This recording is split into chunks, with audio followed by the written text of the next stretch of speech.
Hello, and welcome to Let's Talk Spoop. I'm your host, Don, and today I'm doing a viewer-requested recording on Dude Bro Party Massacre 3, which you can watch currently for free on Tubi TV. And I appreciate that rhymed.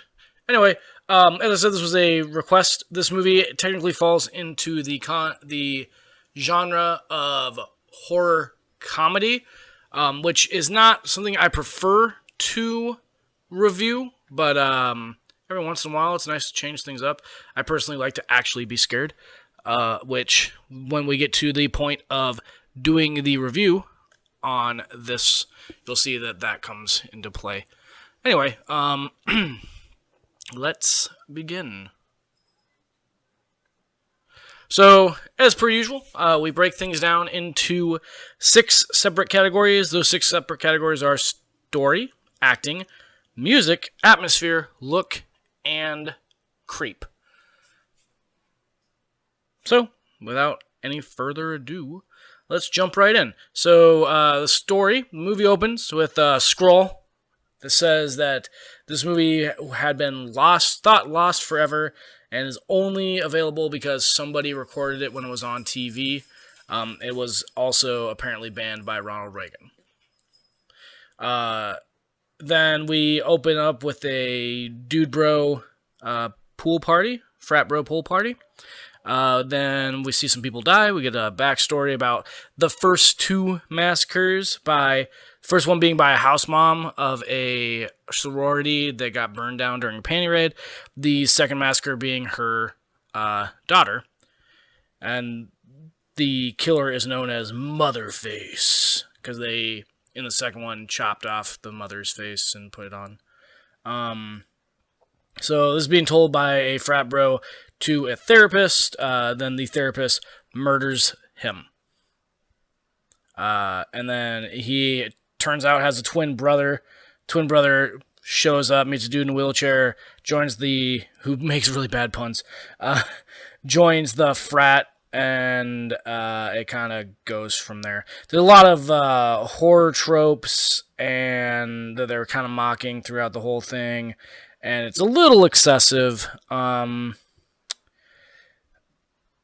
I liked the story and the concept. I very much enjoyed it. I absolutely hated the ending because it was really, really, really, really, really, really, really, really, really stupid. And I know that they did it on purpose. Like, it was on purpose. It was purposefully stupid, which is fine, but honestly, it was just so dumb that it almost ruined the movie for me. I'm actually surprised at the score I gave this movie overall, given how much I hated that ending. And there are moments throughout this movie, well, I'll talk about that in the acting, but, so, for story, I give it a 4 out of 5, because I appreciate what they did. Acting, it's bad. Campy delivery of pretty much every single line, but it's done on purpose, so you have to give them credit for that. But then, like I said, there's moments in this movie where they make a joke, or they do a delivery, or they're in a scene, and it just goes way too long. Like, they hold the joke for too long for a laugh or whatever, and it falls flat pretty hard. So I gave it a 2 out of 5 for acting. Music, nothing special, 2.5 out of 5. Atmosphere, like I said, with the acting, they're also with the atmosphere, right? Because this movie it's a satire, but they go way too far with the mockery of the genre, right? Like, you can make fun of slasher films without doing it the way that this movie did it. If you want to see a really good movie that makes fun of slasher films, I strongly recommend Final Girls, which Jeremiah did a review of during his 30 Days of Horror last month. So for atmosphere for this movie, 2 out of 5. The look, I actually really enjoyed it. I give it a 5 out of 5 for look, because that is something that they were doing in a purposefully mocking way, and they just nailed everything with it. It was fantastic, and I loved it. The fake blood, the ridiculously over the top deaths, all that, amazing. Loved it. 5 out of 5. And then Creep. This movie is not scary. It's a comedy. So 1 out of 5 for Creep. And I do want to say though that I appreciate that the killer in the movie made really bad puns after she killed people.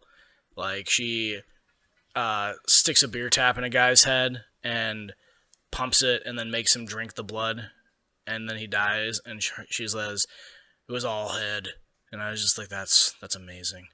And there's some other really bad puns that just made me so happy. But anyway, so we tally up our scores, and we've come up with a 2.7 out of 5 for Dude Bro Party Massacre 3.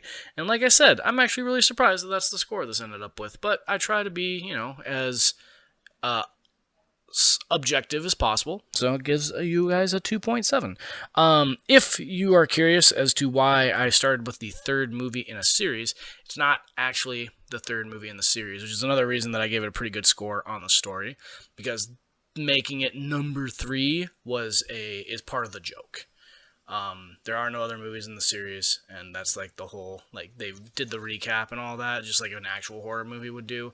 Anyway, I enjoyed that as well, hence the 4 out of 5 for story. Anyway, 2.7, Dude Bro Party Massacre 3 on Tubi TV.